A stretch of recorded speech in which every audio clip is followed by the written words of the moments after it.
You know, I've heard of the negatives of Christian history and biblical narratives for decades.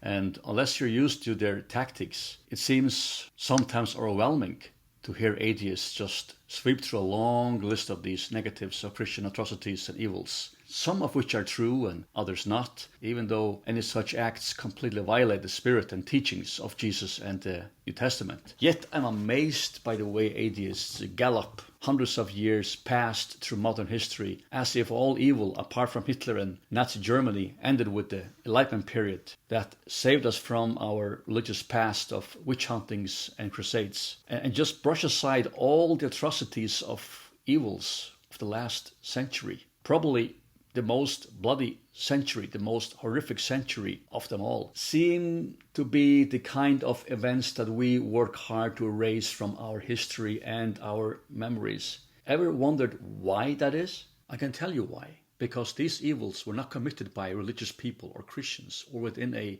so-called Christian nation with an influential state church.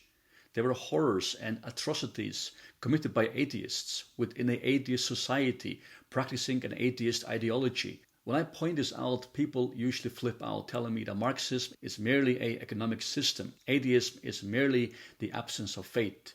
Atheism has never killed or hurt anyone. Really? Well, let's find out. You see, behind any belief or disbelief, there is a worldview, and that is foundational. And Karl Marx himself openly confessed it when he wrote, "Communism begins from the onset with what economy?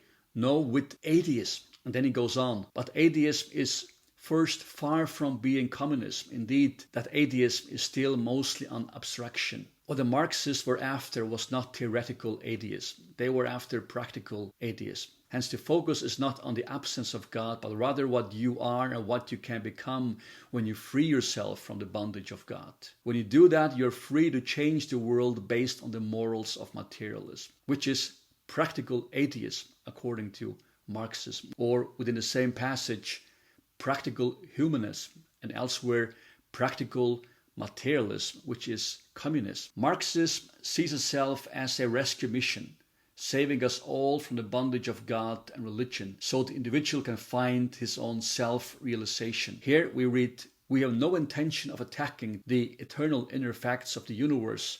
On the contrary, we have for the first time truly substantiated them by proving their perpetuity and rescuing them from the omnipotent arbitrariness of an inherently self-contradictory God." Marx's philosophical materialism holds that the world is by its very nature material and there's no need of a universal spirit. It means no more than simply conceiving nature just as it exists without any foreign admixture. He goes on to say that atheism and communism are but the first real emergence, the actual realization for man of man's essence and of his essence as something real. Marxism is in one sense not atheistic, even though it is. Not because it intends to restore religion, but because it intends to restore mankind and make it God in the place of God. Which he points out later, man's own substance is far more splendid and sublime than the imaginary substance of any conceivable God, who is after all only the more or less indistinct and distorted image of man himself. Until now, men have constantly made up for themselves false conceptions about themselves, about what they are and what they ought to be. They have arranged their relationships according to their ideas of God, of normal man, etc. The phantoms of their brain have got out of their hands. They, the creators, have bowed down before their creations. Let us liberate them from the chimeras, the ideas, dogmas, imaginary beings, under the yoke of which they are pinning away. Let us revolt against the rule of thoughts. Elsewhere we read, how necessarily materialism is connected with communism and socialism. If man draws all his knowledge, sensation from the world of the senses and experience gained in it, then what has to be done is to arrange the empirical world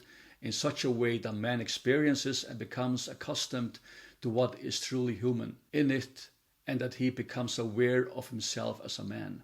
This can only be accomplished, they say, through materialism, from which supposedly we are to learn moral and ethics. Marx and Engels actually claim that out of materialism comes goodness. What? Matter cannot be good. Matter cannot provide a foundation for being good. The thing is, when humans lose a sense and understanding of being spiritual, which lifts them up from being matter only, we reduce ourselves to mere matter. That is zero value.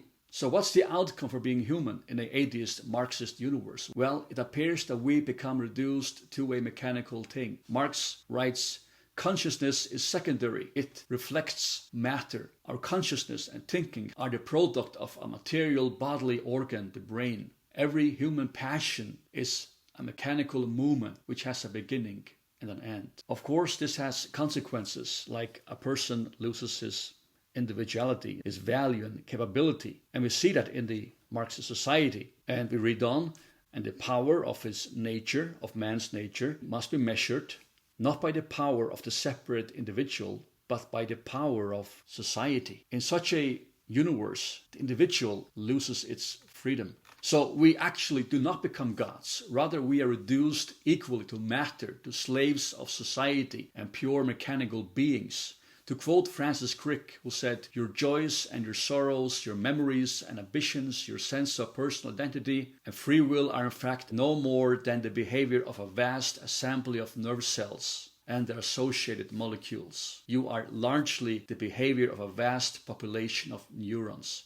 Ain't that crazy? I don't believe for a moment that the evil of Marxism was caused by its economics, but rather its materialistic view of the universe and mankind. Think about it. What's the problem of prison camps, torture, mass killing, slavery, rape, etc. if we are merely just matter, mechanical beings? Hence, when you try to understand the connection between Marxism and all the atrocities, the suppression, the gulag camps, the orphanages, the mass executions, etc., I see much further than just correlation. I explicitly see the cause. Humanity was reduced to matter. It even lost its individuality and value. People became equal victims and slaves in a material connection of more matter. So what is the overall practical outcome of atheist Marxism? We read on. In reality, and for the practical materialist, the communist, it is a question of revolutionizing the existing world, of practically attacking and changing existing things. Imagine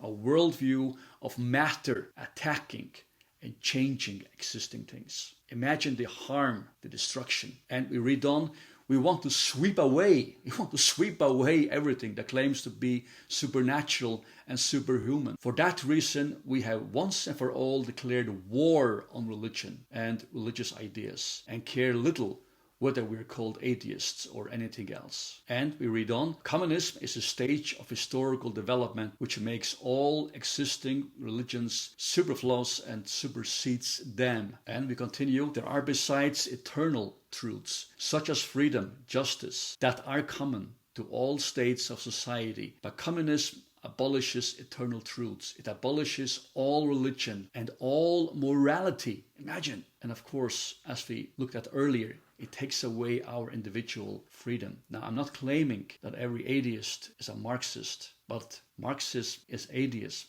and is based upon the idea that the universe is a matter only. That's dangerous. I believe that was the cause behind all the horror we saw in these Marxistic atheist society in the last century. All for this time, and God bless you.